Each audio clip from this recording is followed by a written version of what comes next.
Finaritra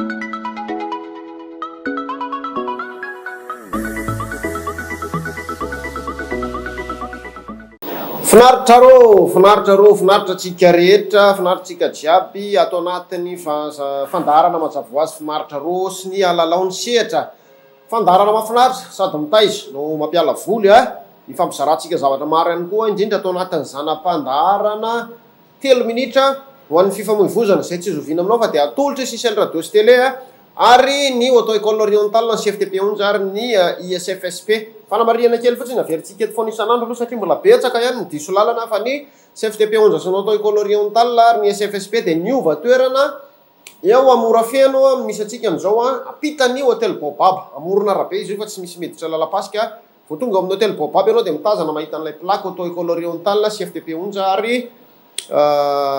ISFSP. Zay no ela zay ny foy fa dia araky ny mahazatra ny fampizaratra antsika atao anatin'ity zanam-pandarana 3 minitra ho an'ny fifamoivoizana. Araka izany moa dia tsy maintsy resaka fifamoivoizana no ataontsika ato mba hampirindra ny fifamoivoizana, mba hisoroana ny loza, mba tsy handanina fotoana eny amin'ny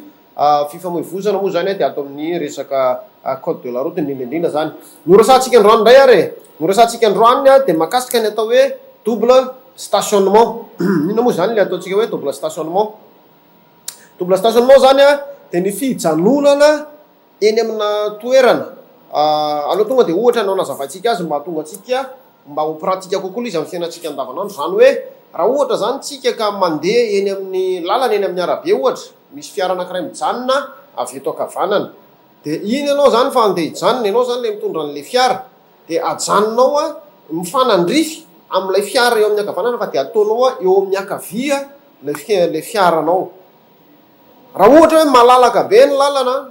mety mbola misy atao hoe fandeferana azo ekena zany ao anatin'izay fa ny double stationnement zany dia tena tsy azo atao satria lasa manery zany tsika manery ny fiara hafa mpampiasa ny lalana ary mety hitera-doza zay mazava ho azy ny tsy fanajana an'izay mety hiteraka fitohanan'ny fifamoivoizana koa na ny hoe embouteillage moa zany. Io dia manan-kera araka ny tenentsika fa na hoe ho ana tuk-tuk zany na ho ana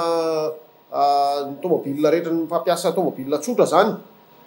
tsy azo atao zany ny manao ny atao hoe double stationnement na mijanona mifanandrify eo amin'ny lalana fa azotsika atao kosa mba mijery malaladalaka koa tsy ataontsika mifanandrify izy zany asa tokatra zao hoe zany nahitana ny sary fa sy jerevantsika eo amin'ny sary ihany moa zany tokony mba somary mielanelana zany mba tsy tena mifanandrify zany fa mba somary manao ohatran'izao zany izy mba hatonga antsika tsy hanao ilay ataontsika hoe double stationnement satria manjary lasa hiteraka fitohanana amin'ny fifamoivoizana moa zany mazava ho azy fa tsy mety zany ary anisan'ny tanjontsika ny mba fifampizarana mety zavatra kely zany fa mety hanampy be atsika ao anatin'izay rehetrarehetra dia zay indray ny torohevitra tsotsotra menantsika androany mankasitraka tompoko lahy mankatelina tompoko vavy.